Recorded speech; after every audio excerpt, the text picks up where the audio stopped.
Қазақ отбасы жай ғана үй емес. Бұл естеліктер, бұл үнсіз бұйрықтар, бұл ұят боладыдан басталып, ел не дейдімен аяқталатын жол.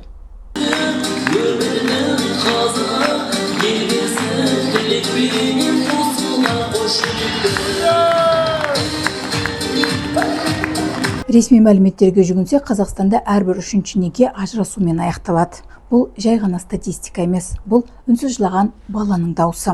Бұл тағдыр деп үнсіз кеткен аналар. Бұл бірін-бірі түсінбеген жұптар. Сонда отбасы не үшін керек?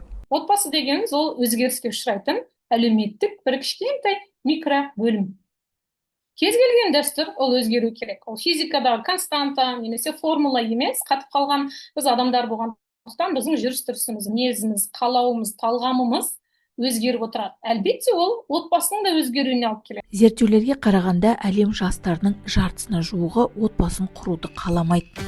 Феминист Әйгерім Құсайынқызының айтуынша, мұндай көзқарас болашақта үлкен өзгерістер әкеледі. Әлем бойынша зумерлердің, яғни зумер ұрпақтың 95 жылдан былай қарай 50% отбасы құрудан бас тартады. Сенесіз бе? 50% жас ұрпақ отбасы құрудан бас тартады. Неге деген кезде себептерін түсіндіреді. Отбасы, яғни сіз өзіңіз өмірде қандай да бір жетістікке жету үшін біреуге қосылу міндетті емес. Немесе сіздің ата-анаңыздың сізден күтетін міндетін орындау үшін міндетті түрде біреудің күйеуі, әйелі болуы міндетті емес.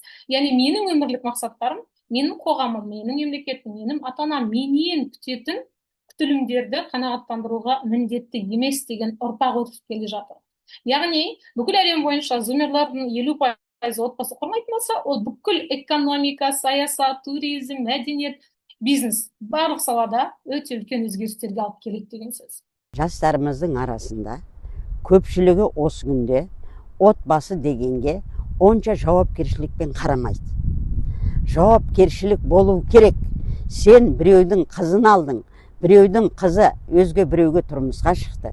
Бір басың екеу болды. Қазақ бас екеу болмай, мал екеу болмайды дейді. Сондықтан осы нәрселерді қазақтың ата-бабасынан келе жатқан осындай бір тәлім, тәрбиелік, мағана, мәні бар мақал мәтелдерді естен шығармай, сол ата-бабасын сақтай білу керек. Олардың сақтамағаны тағы да мен кінәлаймын. Соларға ата-ананың өсіргенде жөнінде тәлім тәрбие бермегендіктен бүгінгі бала да немқұрайды қарайды. Сонан кейін мені құртқан көкшолақ деп бізді құртып жатқан нәрсе, біз батысқа қараймыз, неге шығысқа қарамаймыз? Ең ақыры күннің өзі де шығыстан шыққан. Қазақстанға белгілі қоғам қайраткері Асылы Османның айтуынша, егер жастар ұлттық дәстүрден қол үзбесе, бүгінгідей жағдай орын алмас еді. Себебі отбасыға деген көзқарас бізде әлі архаикалық түсінікте қалыптасып қалған, ол 20 ғасырдағы. Ал қазір әлеуметтанушылар айтады, жоқ, отбасы да капитализмге қарай өзгерді. Капиталистік заманда отбасылар өзгеше. Яғни осыған дейін бізде отбасылар 3G отбасы дейтін, ол 3 ұрпақ бірге тұрады. Атасы, апасы, баласы, немересі. Бірақ қазір капитализм дамуына, Қазақстан халқының 50%-дан жоғарысы қалада тұруына байланысты бізде ата-әжемен тұратын отбасылардың саны азайып келе жатыр. Яғни отбасыға деген көзқарас өзгеріп келе жатыр. Сол үшін біз осы жерде айтуымыз керек. Дәстүрлі деген сөзді қолданбай ақ қойса. Жалпы дәстүр деген сөзді көп жағдайда ол адам құқығына қайшы. Себебі біз қандай кезде дәстүрге сілтеме жасаймыз? Біз өкінішке қарай өзіміздің бір заңсыз әрекеттерімізді ақтап алуға тырысқан кезде, қазақ дәстүрінде солай болған кезде, мысалы қыз алып қашу ол қылмыс. Біз бірақ та оны қылмыс емес ақтағымыз келсе, ол ата-бабамыздың дәстүрінде болған дей саламыз. Енесі келініне зорлық көрсетсе, ол дәстүр дейміз. Енесі келінін оқыту керек. Ол кенемен елін мектебі болған дейміз. Ал қазіргі келіндер, қазіргі зумерлар, сөзінен бас асырмайтын, өзінің жеке шекарасын қорғай білетін қыздар, онда енеге төзбейді. Ол айтады, сіз кімсіз маған мораль оқитын? Сіз кімсіз маған дауыс көтересің? Менің анам маған дауыс көтермеген, ал сіз кімсіз дейді. Ал осындай тәрбиемен өсіп барған қыздарға бізде көзқарас қандай? Сен жаман келінсің, сен оқымағансың, сен үлкендерді сыйламайсың, сіздің беттен алып төске салып тұрсың дейді. Осы жерде бізде конфликт басталады. Ал бірақ та бұл конфликттің алдын алуға болады ғой? Қалай алуға болады? Мен психологтарды, әлеуметтанушылар да барлығы жұмыс жасау керек. Дәстүр деп қазір бізде дәстүрге көп болғанда, тіпті дәстүр дегенге малшынған жағдай бар. Қазір дәстүр деген жақсы деп, соны дәстүрді білетін адамдарды керемет жақсы деп, соның соңынан түскендіктен әлгі дәстүрді білем дегендер қайдағы бір жоқ дәстүр дегендерді ойлап шығарып, содан оны жазып, содан бері оны басқалар қолпаштап, содан кейін ойбай бізде мынандай дәстүр, анандай дәстүр деп айтылған. Дәстүр шешпейді. Ештеңені шешпейді дәстүр.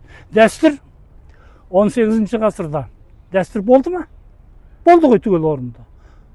Қазағың қойы болды ма, жайлауы болды ма, қыстауы болды ма, айтыстары жүріп жатты ма, ақындар термелерін айтып жатты ма, кигіз үйің болды ма, еспанағың болды, айраныңды ұрттадың ба, қойыңды құрттадың ба, сонымен жүріп жаттың ба? Ал енді осы 300 жыл бойы өзі алым салық алып келген орыс 18 ғасырдың басында 400 жасақ шиті мылтықпенен қаруланған келген кезде қайтты. Сенің ана 40 миллион қойың ба, дәстүріңді қайтты? Адыра қалды. Солай емес. Қай уақытта, қай жерде дәстүрді сақтағандықтан жеңіске жетіп едік. 400 жылдың ішіндегі тауқыметтің барлығы отады. Оның ешқандай дәстүрге қатысы жоқ. Дәстүр ешқайсысын құтқарған жоқ. 380 рет көтеріліс жасап, 380 рет жеңілгенде, соның ешқайсында дәстүрдің арқасында сонда жеңіске жету болған жоқ. Ол бос сөз дәстүр деген. Енді дәстүрдің ішінде жақсы, өзіміз сыйлайтын, қанымызға сіңген жақсы дәстүрлер бар. Ал енді мысалы, қазір келін үйде отыру керек, тек қана бала тауып тамақ істеу керек. Онсын келіп шалбары қатып қалған ақсақалдарға сәлем қайта соған басын деп сәлем жасау керек деген сияқты отыр. Ал қыз университет бітіре ме? Бітіру керек. Ол маман болу керек па? Болу керек. Ол өзінің бойындағы барлық қабілетін, талантын іске асыру керек па? Асыру керек.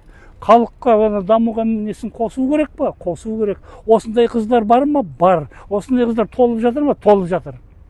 Ал апарып оны келіп тек қана сен енді үйден шығуыңа болмайды деп отыр. Мінекей дәстүрдің тозығы деген осы.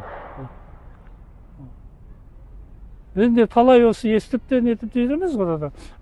40-45 жастардағы жап-жақсы маман, біреу дәрігер, біреу мұғалім, біреу ана, біреу мынау отыр. Келін түсірдік деп, таңертең орындарында жатылап, келін келіп бізге шай қайнату керек, келін бізге аяғымызды жуу керек, келін бізге сөйту керек, келін бізге бүйту керек.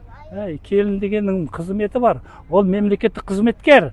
Ол ана жақта маңызды мәселелер шешетін, оның ар жағында жұмысқа бару керек. Ал осыны түсінбей, жоқ, келін болғаннан кейін бізде сөйту, келін бізге бүйту керек деп айтады. Мінекей осының барлығы.